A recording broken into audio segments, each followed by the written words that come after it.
دوست یزدیم که یک قناد حرفه‌ای دستور این کیک یزدی محشر رو بهم داد.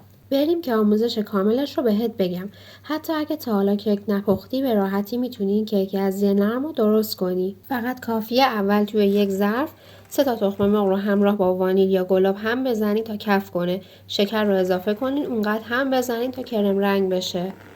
1 قاشق عسل و روغن رو به موادمون اضافه میکنیم. عسل باعث میشه کیک هامون خوش رنگ تر بشه. حالا نوبت ماست چکیده است. آرد رو که از قبل 3 بار الک کردیم به همراه هل و بیکینگ پودر اضافه میکنیم. نکته مهم اینجاست که باید آرد تو 3 مرحله اضافه بشه و با لیسک هم میزنیم تا گلوله نشه.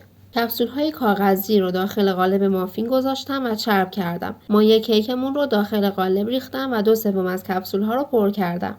اگه دوست داشتین میتونین مثل من چند تاشو وسط شکلات سکه‌ای بذارین که مغزدار بشه. برای تزیین از کنجد سفید یا پودر نارگیل میتونین استفاده کنین. برای پف بیشتر نوک چاقو رو چرب کنید و زبدر ایجاد کنید. داخل فرن میذارین با دمای 210 درجه به مدت 15 دقیقه.